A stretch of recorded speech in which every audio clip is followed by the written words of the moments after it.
your biological sister? Or are you saying a sister at the hall who introduced you into your perpetrator? It was my half sister, same mom, same different dad. Okay. Um, Okay. it's, when I look back now, I used to think she was my best friend. I want to be just like her. I want to prove to her that I'm gonna be good enough to be like her one day. And the whole time, she had problems too with being inappropriate and trying to get me into situations, and I didn't realize that till it's like I had my eyes were closed until a few years ago when I just started remembering things and remembering things and remembering things. You know, things that I look at differently way now than I would have back then as a kid. You And know, isn't it interesting? Yeah, I didn't mean to cut you off, Miss Claudia. You know, I have the same thing that I go through, right? Isn't it?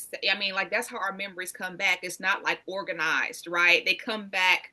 I've had one of my mentors explain it as just like an unorganized file cabinet, right? A file could be behind the cabinet. It could be misfiled. How these memories mm-hmm. come back, and then we are left to sort out in the process how we feel about these memories and to sit with them so we can be healthy people. So definitely, I'm so sorry to hear about all these things that you've been through. Well, I'm sorry about you, what happened to you, but the thing is, you are not alone. And what really got me to thinking is when I moved to Natchez, Mississippi, and I went to a friend's house and her family member was hosting like a jewelry party or something like that. And all these sisters, black sisters, because in Natchez, there's not really a lot of white people at the Kingdom Hall.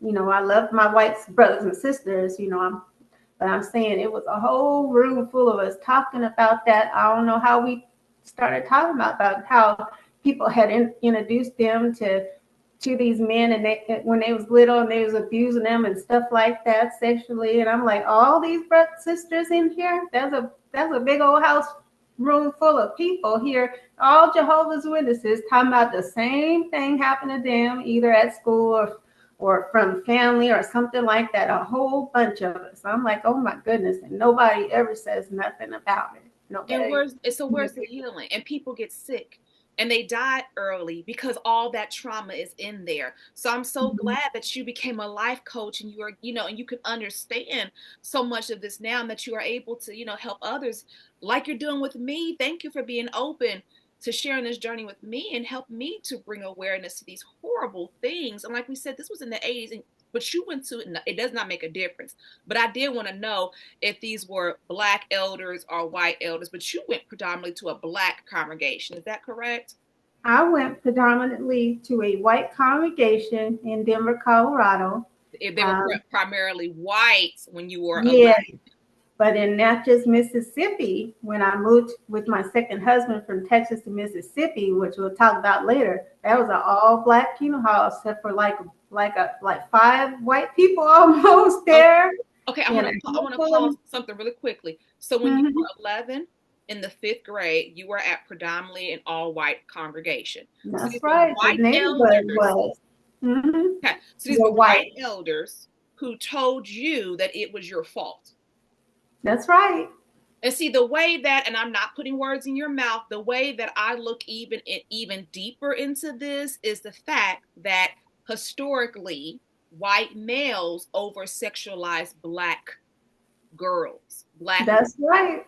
And I'm seeing and I'm hearing this from what you're telling me. It's in uh I'm seeing that. I'm seeing and I'm hearing that injustice, that historical racial discrimination through this, because even though people are Jehovah's Witnesses or whatever religion, if you're prejudiced and that stuff is ingrained in you, it comes out.